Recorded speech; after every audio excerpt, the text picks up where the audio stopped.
Hello, welcome to fusion Thalassery. എന്തൊക്കെയുണ്ട്? എല്ലാവർക്കും സുഖമല്ലേ? അൽഹംദുലില്ലാ, ഞങ്ങൾ സുഖമായിട്ടിരിക്കുന്നു. മഴ ഒന്ന് ചോർന്ന് കണ്ടപ്പോൾ ഒന്ന് പുറത്ത് പോയതായിരുന്നു, കുറച്ച് സാധനങ്ങളൊക്കെ വാങ്ങാനുണ്ടായിട്ട്. അപ്പോൾ തിരിച്ചെത്തി, ഒരു ചായയൊക്കെ കുടിച്ചു. കുറച്ച് പണി വൈറ്റ് കിച്ചണിലുണ്ടായിരുന്നു. അപ്പോൾ അതൊക്കെ കഴിഞ്ഞു. ഇനി ലഞ്ചിൻ്റെ ടൈമായി. വല്ലാതെ മഴ കാണുമ്പോഴും എന്തോ ഒരു ബേജാറ് പോലെയാണ്. മാഷാ അല്ലാ, നന്നായി പെയ്യുന്നുണ്ട്. അപ്പോൾ അതിന് മുമ്പ് ഞാൻ ചോറുണ്ടാക്കുന്നതിന് മുന്നേ ഈ ഒരു പ്രോഡക്റ്റ് കാണിച്ചു തരാം. അതായത് പാണ്ടേൻ്റെ കുറച്ച് ഐറ്റംസ് കിട്ടിയിട്ടുണ്ട് അതിന്. അപ്പോൾ പാണ്ട അൽഹംദുലില്ലാ എൻ്റെ ഉമ്മ കുറേ കാലമായിട്ട് യൂസ് ചെയ്തിനേനു. ഞങ്ങളും ഇത് തന്നെയാണ് യൂസ് ചെയ്യാറുള്ളത്.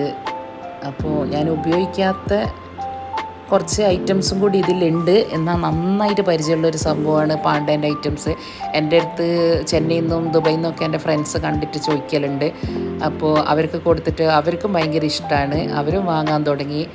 അവരെ റാഗി പൗഡറും അവരെ സ്പൈസസുകളും പിന്നെ അവരെ അച്ചാറുകളും പിന്നെ ഹണിയൊക്കെ ഒരു പ്രത്യേക ടേസ്റ്റാണ്. അവർ ഈ ഐറ്റംസ് തന്നതുകൊണ്ട് ഞാൻ പറയില്ല കേട്ടോ. ഞാൻ യൂസ് ചെയ്യാറുള്ളതാണ്. എന്തോ ഒരു പ്രത്യേക ടേസ്റ്റും ഉണ്ട്. അത്രയും ഹൈജീനിക്കാണ്, അത്രയും ക്വാളിറ്റി ഉള്ളതാണ്, അത്രയും നല്ല ഗുണമേന്മകളുള്ള പ്രോഡക്റ്റുകൾ ഉണ്ടാവില്ലേ, അങ്ങനത്തെയാണ്. അപ്പോൾ ചിക്കൻ്റെ മസാലയും അല്ലെങ്കിൽ മീറ്റ് മസാല ഇതൊക്കെ വാങ്ങിയിട്ട് നോക്കുക കേട്ടോ. അധികം അങ്ങനത്തെ മസാലയിലും ചിലപ്പോൾ ഒരു കുത്തുന്ന ടേസ്റ്റൊക്കെ ഉണ്ടാവും. ഇതിന് അങ്ങനത്തെ ഒന്നുമില്ല. എന്തോ ഒരു ടേസ്റ്റ്, നല്ലൊരു ടേസ്റ്റ് ഇതിന്. അത് മാത്രമല്ല, നമ്മൾ പാണ്ട ഐറ്റംസ് കണ്ടു കഴിഞ്ഞാൽ പാണ്ട തന്നെയാണ് വാങ്ങുക. വേറെ ബ്രാൻഡുകൾ വാങ്ങുമെങ്കിലും പാണ്ട കണ്ടാൽ പാണ്ട തന്നെയാണ് വാങ്ങുക. അപ്പം കുറേ പേര് പറഞ്ഞിട്ടുണ്ട് പാണ്ട നമ്മളങ്ങനെ ശ്രദ്ധിക്കലില്ലേനു, പക്ഷേ വാങ്ങി തുടങ്ങിയപ്പോൾ പാണ്ടൻ്റെ ഗുണങ്ങൾ മനസ്സിലായി എന്നൊക്കെ. അപ്പോൾ ഇതിൽ ഞാൻ ഉപയോഗിക്കാത്തൊരു സാധനം എന്ന് വെച്ച് കഴിഞ്ഞാൽ ചിലതുണ്ട്. അതിലൊന്ന് കിച്ചൺ കിങ് മസാല എന്നിട്ടൊന്നുണ്ട്. അത് ഞാൻ ഇതുവരെ യൂസ് ചെയ്തിട്ടില്ല. പിന്നെ വേറെയും 2-3 ഐറ്റംസ് ഉണ്ട്, അതൊന്നും യൂസ് ചെയ്തിട്ടില്ല. യൂസ് ചെയ്തിട്ട് നോക്കട്ടെ. പിന്നെ തേൻ, എന്താ ടേസ്റ്റ് എന്ന തേന്. ചില തേനുണ്ടാവില്ലേ, നമ്മൾക്ക് ഇങ്ങനെ ഇടയ്ക്കിടയ്ക്ക് ഇങ്ങനെ ഒന്ന് രുചിച്ച് നോക്കണം എന്ന് വിചാരിക്കും. അങ്ങനത്തെ ഒരു തേന്. അച്ചാർ നല്ല എന്താ ടേസ്റ്റ് അച്ചാർ എന്നാ. അപ്പോൾ അതൊക്കെ ഞാൻ എടുത്തു വെച്ചു. അപ്പോൾ ഇനി ഒരു ഈസി റൈസ് ഉണ്ടാക്കുന്നുണ്ട്, ജബ്സ റൈസ്.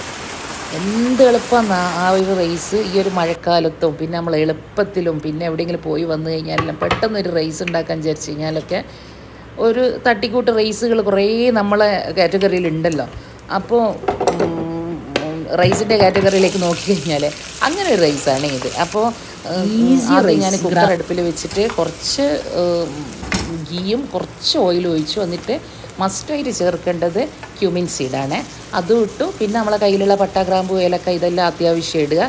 എന്നിട്ട് ഒരു ഉള്ളി സ്ലൈസ് ചെയ്തത് ഇടുക. എന്നിട്ട് കുറച്ച് പിന്നെ തക്കാളി ഇടുക, കുറച്ച് പച്ചമുളക് ഇടുക, മുഴുവനായിട്ടുള്ള പച്ചമുളകാണ്. എന്നിട്ട് അതിലേക്ക് 1.5 ടേബിൾ സ്പൂണ് ജിഞ്ചർ ഗാർലിക് പേസ്റ്റും ഇടുക. എന്നിട്ട് ഒന്ന് വഴറ്റിയിട്ട് അതിലേക്ക് ഒരു കിലോ ചിക്കൻ ഇട്ടിട്ടുണ്ട്.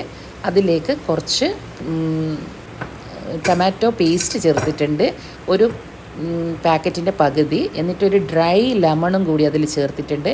ഇനി മസ്റ്റായിട്ട് നമ്മൾ ചേർക്കേണ്ടത് അറബിക് മസാലയാണ്. അറബിക് മസാല ഉണ്ടാവുമല്ലോ, അപ്പോൾ അതിൽ ഒരുപാട് ഐറ്റംസ് ചേരും. അതാണ് ചേർക്കേണ്ടത്. അതാണ് ഇതിൻ്റെ സ്പെഷ്യൽ ടേസ്റ്റും ഒരു സ്പെഷ്യൽ സ്മെല്ലും. അപ്പോൾ അത് 3 ടേബിൾ സ്പൂൺ ചേർത്തിട്ടുണ്ട്. സ്പൂണ് മാറിപ്പോയത് ടേബിൾ സ്പൂണാണ്. എന്നിട്ട് അതിലേക്ക് 2 മാഗി ക്യൂബും പിന്നെ കുറച്ച് മുഴുവനായിട്ടുള്ള പെപ്പറും ചേർത്തിട്ടുണ്ട്. പിന്നെ 1 ടീസ്പൂണ് മഞ്ഞൾ ചേർക്കുന്നുണ്ട്, ഒരല്പം ഗരം മസാല ചേർക്കുന്നുണ്ട്. ഇനിയിപ്പോൾ അറബിക് മസാല ഇല്ലെങ്കിൽ ടേസ്റ്റിനെ ബാധിക്കുന്ന കാര്യം തന്നെ. എന്നാലും ഒരു പരിധി വരെ ഒരല്പം കബ്സ മസാല കുറച്ച് ചേർത്ത് കൊടുക്കുക കേട്ടോ. പക്ഷേ ഇതിൻ്റെ റിയൽ ടേസ്റ്റ് വരണമെങ്കിൽ മസ്റ്റായിട്ടും ഈ ഒരു അറബിക് മസാല തന്നെ ചേരണം. അപ്പോൾ ചില ഐറ്റംസൊക്കെ ഇട്ടതിൽ ഉപ്പുള്ളതാണ്. അപ്പോൾ ഉപ്പ് ഇടുന്ന സമയത്ത് വളരെ ശ്രദ്ധിക്കുക ഉപ്പിന്. ഇതൊരു മോയ്സ്ചറായിട്ട് ഭയങ്കര കുഴഞ്ഞു മറിഞ്ഞ് കിടക്കുന്നൊരു ചോറാണ് കേട്ടോ. അയ്യോ, എന്താ ഇതിൻ്റെ ടേസ്റ്റ് എന്നറിയാം. അപ്പോൾ പെട്ടെന്നൊക്കെ നമുക്കിങ്ങനെ ഉണ്ടാക്കാൻ ഇത് മീറ്റിലും ഏത് മീറ്റിലും ഉണ്ടാക്കുക കേട്ടോ, പക്ഷേ ചിക്കനിലാണ് കൂടുതൽ ടേസ്റ്റ് എനിക്ക് തോന്നിയത്. അപ്പോൾ 4 വിസിലാവുമ്പോഴേക്കും അത് വെന്തോളും. കുറച്ച് വെള്ളം ചേർത്തിട്ട് വേവിക്കുക. അപ്പോൾ നമുക്കിനിയൊരു നമുക്കിഷ്ടമുള്ള റൈസ് എടുക്കാം. ഒന്നുകിൽ ബാസ്മതി എടുക്കാം, ഇപ്പം ബാസ്മതി എടുത്തത്, അല്ലെങ്കിൽ സെല്ല റൈസ് എടുക്കുക. അപ്പോൾ ഞാൻ 3 കപ്പ് എടുത്തിട്ടുണ്ട്. അപ്പോൾ ഒരുപാട് കുട്ടികൾ ചോദിച്ചിട്ടുണ്ട് വെള്ളത്തിൻ്റെ കണക്ക് മനസ്സിലാകുന്നില്ല. അന്ന് പുതിയ പുതിയ കുട്ടികളുണ്ടാവുമല്ലോ താമസിക്കാൻ ദുബൈയിലെല്ലാം എത്തുന്നത്. അപ്പോൾ 1 കപ്പ് അരിക്ക് 1.5 ഗ്ലാസ് വെള്ളം എന്നുള്ള കണക്കിലാണല്ലോ നമ്മൾ എടുക്കുക. അപ്പോൾ നിങ്ങൾ എഴുതി വെക്കുക. നമ്മളൊക്കെ അങ്ങനെയാണ് പഠിച്ചെടുത്തത്. ആദ്യം എഴുതി വെക്കും ഫ്രിഡ്ജിൻ്റെ മേലെയൊക്കെ.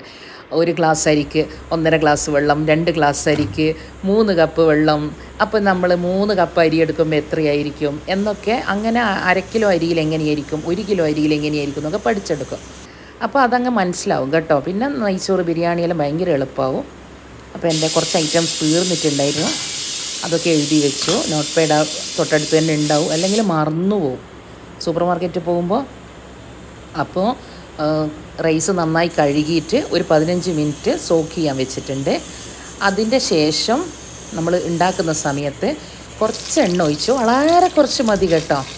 അപ്പോൾ അതിലേക്ക് 2 സ്ലൈസ് ചെറുനാരങ്ങ, ഇതിപ്പോൾ ലെമണിൻ്റെ പീസാണ്, അത് ഇട്ടിട്ടുണ്ട്. അപ്പോൾ ഇത് എണ്ണയിലേക്ക് ഈ ലെമൺ ചേരുമ്പോൾ ഒരു പ്രത്യേക ഫ്ലേവറാണ് കേട്ടോ. അങ്ങനെ ഒന്ന് ചെയ്ത് നോക്കണേ. എന്നിട്ട് അതിലേക്ക് കുറച്ച് ആവശ്യത്തിനുള്ള ഉപ്പും പിന്നെ നമ്മളെ റൈസിന് ആവശ്യമായ വെള്ളവും ചേർത്തു. എന്നിട്ട് കുറച്ച് മല്ലിയില ഇട്ടിട്ട് തിളപ്പിച്ചു.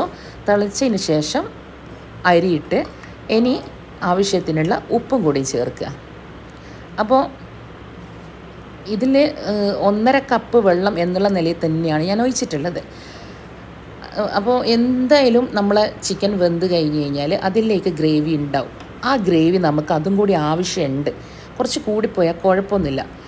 ഞാൻ പറഞ്ഞല്ലോ, കുറച്ച് കുഴഞ്ഞിട്ട് കുറച്ചൊരു മോയ്സ്ചറായിട്ടാണ് ഈ ഒരു റൈസ് ഉണ്ടാവുക.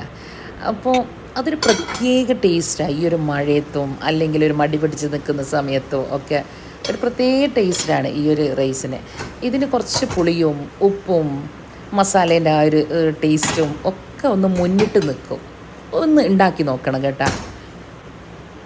ഒരുപാട് ഐറ്റംസ് നമ്മൾ ട്രൈ ചെയ്യുന്നതല്ല, ഈ ഒരു ഐറ്റം ട്രൈ ചെയ്ത് നോക്കണേ. ഭയങ്കര എളുപ്പമാണ്, അതാണ് ഇതിൻ്റെ ഒരു പ്രത്യേകത. നമ്മൾ ഈ എളുപ്പമുള്ള റൈസുകൾ നോക്കി നടക്കുമല്ലോ, അതിലൊന്നാണിത്. അപ്പോൾ ഈ ഒരു സമയത്ത് നമ്മൾ ആദ്യമായിട്ട് നാരങ്ങയുടെ ആ ഒരു പീസ് ഉണ്ടല്ലോ അത് എടുത്ത് മാറ്റാം. ഈ ഒരു സമയത്ത് അത് ചോറിലായി പോയി കഴിഞ്ഞാൽ കുറച്ച് കയ്പ്പടിക്കും. എന്നിട്ട് ഇപ്പോൾ ഓൾമോസ്റ്റ് വെന്ത് കഴിഞ്ഞു. ഈ ഒരു സമയത്ത് കുറച്ച് ഗീ മേലാക്കി കൊടുക്കുന്നുണ്ട്. എന്നിട്ട് വീണ്ടും ഒരു 4-5 മിനിറ്റ് അടച്ച് വെച്ച് കഴിഞ്ഞാൽ നല്ല റൈസ് റെഡിയാവും. ഓക്കെ, അപ്പോൾ നമുക്കിനി കിച്ചൺ ടവൽസ് വേഗം അലക്കിയിടാം. നല്ല മഴയാണ്. കിച്ചൺ ടവലിൽ പല മെത്തേഡും ഉണ്ട് അലക്കാൻ.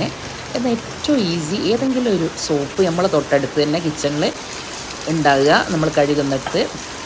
എന്നിട്ട് വേഗം മറ്റ് വല്ല സ്മെല്ലും വരുന്നതിന് മുന്നേ തന്നെ കിച്ചൺ ടവൽ വാഷ് ചെയ്തിടുക. ഇത് എളുപ്പത്തിലൊന്ന് വാഷ് ചെയ്തു മാത്രമേ ഉള്ളൂ. ഈ വാഷിങ് മാത്രം പോരാ. നമുക്ക് വേണ്ടത് കംഫർട്ടൊക്കെ ഒഴിച്ച് കുറച്ച് വിനീഗറൊക്കെ ഇട്ട് നല്ലോണം തിളപ്പിച്ചെടുക്കുകയും കൂടി ചെയ്യണം രാത്രിയാവുമ്പോൾ.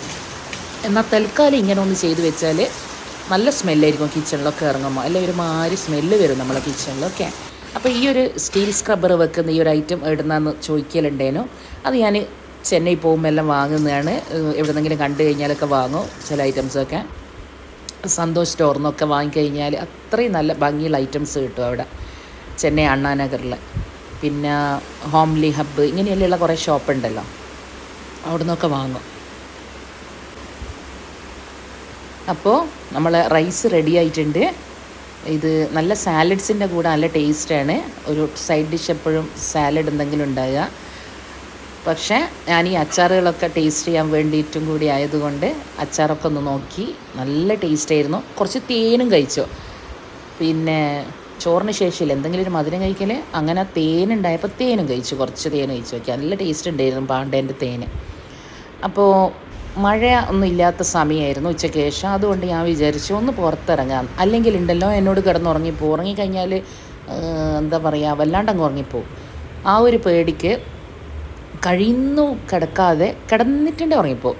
അതുകൊണ്ട് കിടക്കാതിരിക്കാൻ വേണ്ടി ശ്രമിക്കുക. ഒന്ന് മുറ്റത്തൊക്കെ ഇറങ്ങുക, ഒന്ന് ചെടീൻ്റെ അടുത്തൊക്കെ വരിക, ചെടീനോടെല്ലാം എന്തെങ്കിലും ഒന്ന് കുശലം പറയുക. അന്നേരമല്ല നമ്മൾ ഉറക്കിൻ്റെ ചിടപ്പങ്ങ് പോവും.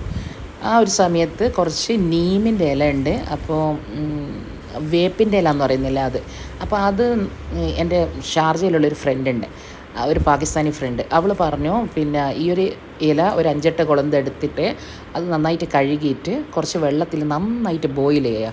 ബോയിൽ ആയതിൻ്റെ ശേഷം അത് ആറിക്കഴിഞ്ഞാൽ സ്പ്രേ ബോട്ടിൽ ഒഴിച്ച് വെച്ചിട്ട് അത് നമ്മൾ രാവിലെ ബ്രഷൊക്കെ ചെയ്ത് മുഖമൊക്കെ പിന്നെ ഫേസ് വാഷ് കാര്യങ്ങൾ എല്ലാം കഴിഞ്ഞതിൻ്റെ ശേഷം നമ്മൾ ഒന്ന് മുഖത്ത് ഒന്ന് ജസ്റ്റ് അടിക്കുക, സ്പ്രേ ചെയ്യുക. അതുപോലെ ഉച്ചയ്ക്ക് ശേഷമൊക്കെ നമ്മളൊന്ന് മുഖമൊക്കെ ഒന്ന് ക്ലീൻ ചെയ്യുമല്ലോ, അപ്പോൾ ഒന്ന് ഫ്രഷ് ആക്കുമല്ലോ ആ സമയത്ത്. രാത്രിയിൽ ഇത്തരം സമയത്തൊക്കെ നമ്മളൊന്ന് പിന്നെ സ്പ്രേ ചെയ്ത് കഴിഞ്ഞാൽ മുഖത്ത് വരുന്ന ഒരുപാട് കലകൾ കുറയും. മുമ്പുണ്ടായിരുന്ന കല കുറയും. പിന്നെ മുഖക്കുരു വരുന്നതൊക്കെ ഒരു പരിധി വരെ കുറയും എന്ന് പറഞ്ഞു. അതിന് ശേഷം ആരോ വന്നു വീട്ടിൽ, കുറച്ച് ഗസ്റ്റ് ഉണ്ട്. അപ്പോൾ അവരെ ചായയൊക്കെ കഴിഞ്ഞു. അതിന് ശേഷം നമ്മുടെ ഒരു മെയിൻ സംഭവമാണല്ലോ, നമ്മൾ ഉപയോഗിച്ച പാത്രങ്ങളൊക്കെ വേഗം കഴുകുക എന്ന് പറയുന്നത്.